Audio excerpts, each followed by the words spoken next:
दोस्तों, आज की यह खबर सिर्फ खबर नहीं बल्कि एक ऐसा ऐलान है जिसने पूरे देश का ध्यान अपनी ओर खींच लिया है। सोचिए, नवरात्रि का शुभ अवसर हो और उसी दिन प्रधानमंत्री नरेंद्र मोदी मंच से ऐसा बड़ा बयान दे जो सीधे सीधे करोड़ों महिलाओं और दलित समाज के दिल को छू जाए। नवरात्रि का नाम ही शक्ति की पूजा से जुड़ा है और इसी मौके पर पीएम मोदी ने एक ऐसा ऐलान किया जिसे सुनकर पूरा बिहार ही नहीं बल्कि देश भर के लोग दंग रह गए।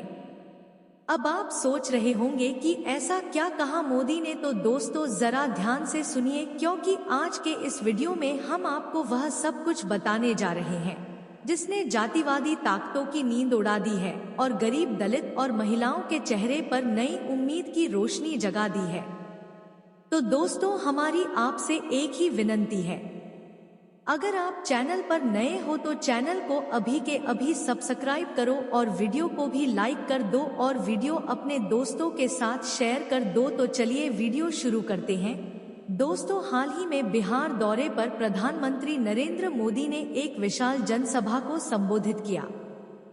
हजारों लाखों की भीड़ उनके सामने मौजूद थी। हर कोई जानना चाहता था कि पीएम इस मंच से क्या नया संदेश देंगे और तभी मोदी ने दर्शकों को बताया कि बाबा साहेब भीमराव अंबेडकर जी ने भारत के समाज के लिए, खासकर महिलाओं और दलितों के लिए कितना कुछ किया है। उन्होंने कहा कि अगर आज महिलाएं शिक्षा प्राप्त कर पा रही है, राजनीति में अपनी भागीदारी दर्ज करा पा रही है, अगर दलित समाज आत्मसम्मान के साथ खड़ा हो पा रहा है, तो इसका श्रेय सिर्फ और सिर्फ बाबा साहेब आम्बेडकर को जाता है। मोदी ने कहा कि आम्बेडकर ने हमें सिखाया कि समाज की असली ताकत तब है जब सबसे कमजोर व्यक्ति को भी बराबरी का अधिकार मिले। इस बयान ने वहां मौजूद हर महिला, हर दलित नौजवान और हर गरीब किसान के दिल को छू लिया। पीएम मोदी ने अपने भाषण में यह भी कहा कि बीजेपी सरकार बाबा साहेब के रास्ते पर चल रही है। उन्होंने उदाहरण देते हुए बताया कि किस तरह उनकी सरकार दलितों के लिए छात्रवृत्ति, आरक्षण, शिक्षा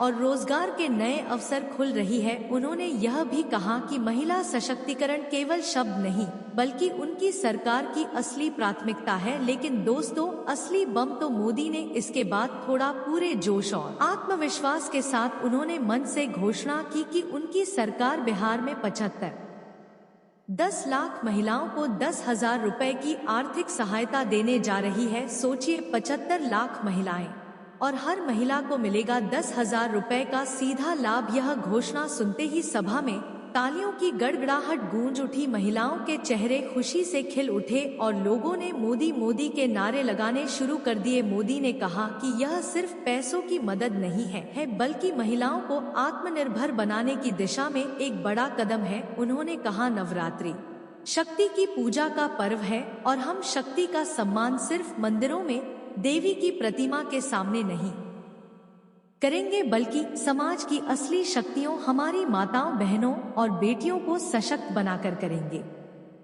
सोचिए दोस्तों, एक तरफ बाबा साहेब आम्बेडकर ने समाज को समानता का रास्ता दिखाया था और आज उसी रास्ते पर चलते हुए मोदी महिलाओं को आर्थिक ताकत देने की बात कर रहे हैं।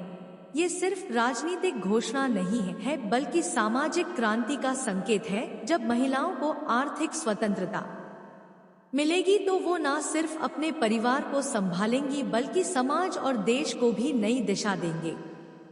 तो दोस्तों, आप सोचिए कि आने वाले वक्त में जब यह योजना लागू होगी तो महिलाओं की स्थिति कितनी मजबूत होगी। यह वह कदम है जो जातिवादी सोच को सबसे बड़ा झटका देगा और बाबा साहेब अम्बेडकर के सपनों का भारत बनाने की दिशा में एक और ठोस पहल होगी। तो दोस्तों, मैं आपको बता दूं, अगर हम ईमानदारी से इतिहास के पन्ने पलटे तो हमें एक बात साफ नजर आती है कि बाबा साहेब भीमराव आम्बेडकर जी का जीवन सिर्फ एक इंसान का संघर्ष नहीं था बल्कि करोड़ों लोगों की मुक्ति की गाथा था। वे कभी भी किसी जाति, किसी धर्म या किसी संस्कृति के विरोधी नहीं रहे। उन्होंने हमेशा इस बात पर जोर दिया कि इंसान को इंसान समझा जाए, न कि उसकी जाति या जन्म के आधार पर उसका मूल्य तय किया जाए। यही वजह है कि उन्होंने जातिवाद और जातिवादी मानसिकता के खिलाफ लड़ाई लड़ी, क्योंकि वे समझते थे कि जातिवाद इंसान की आत्मा बांध देता है, समाज को टुकड़ों में बांट देता है और प्रगति की राह में सबसे बड़ा रोड़ा बनता है। आम्बेडकर जी का व्यक्तित्व ही इस बात का जीवंत प्रमाण था कि वे द्वेष और घृणा की राजनीति से बहुत दूर थे।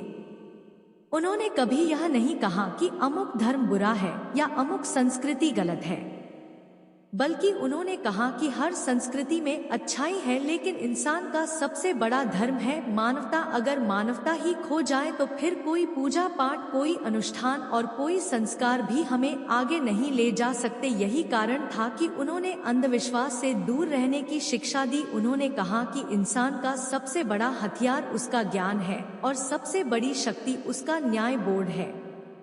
दोस्तों, बाबा साहेब ने जब अपनी पढ़ाई का सफर तय किया तो उन्होंने यह अनुभव किया कि ज्ञान ही वह रास्ता है जो किसी भी अंधकार को मिटा सकता है। वे चाहते तो जातिवादियों से बदला ले सकते थे, वे चाहें तो नफरत की आग में अपनी राजनीति चमका सकते थे, लेकिन उन्होंने कभी भी द्वेष का मार्ग ही चुना। उन्होंने हमें यह सिखाया कि असली जीत नफरत से नहीं बल्कि शिक्षा, तर्क और न्याय से हासिल होती है। आज सोचिए, अगर बाबा साहेब भी बाकी नेताओं की तरह केवल सत्ता और कुर्सी के पीछे भागते तो क्या हम संविधान जैसा महान दस्तावेज पाते?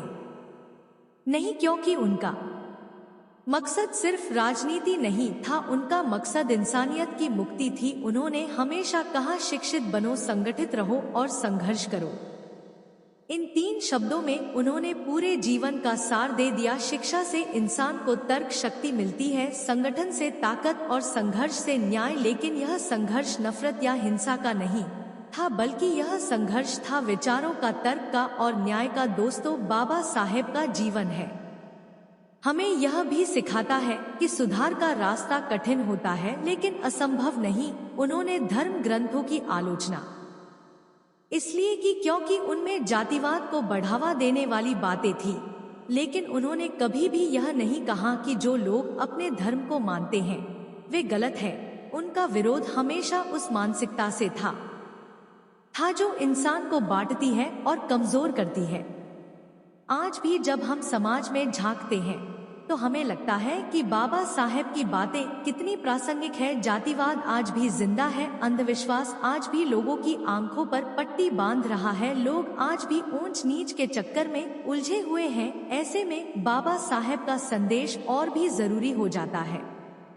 उन्होंने हमेशा कहा था कि इंसान का असली सम्मान उसके कर्म, उसके ज्ञान और उसके चरित्र से होना चाहिए, न कि उसके जन्म से। बाबा साहेब की यह सोच इसीलिए और भी महान है क्योंकि उन्होंने कभी भी किसी से बदला लेने की बात नहीं की। सोचिए, एक बच्चा जब स्कूल में सिर्फ इसलिए अपमानित होता है क्योंकि वह दलित है, एक छात्र जब पानी पीने नहीं दिया जाता क्योंकि उसका जन्म अलग है, वह अगर बड़ा होकर समाज से बदला तो। दोस्तों, आपके इस विषय पर क्या विचार है, हमें कमेंट करके बताएं। और अगर वीडियो पसंद आया हो तो वीडियो को लाइक करके चैनल को सब्सक्राइब जरूर करें और बेल आइकॉन प्रेस करें। मिलते हैं किसी और वीडियो में। जय भीम, जय भारत।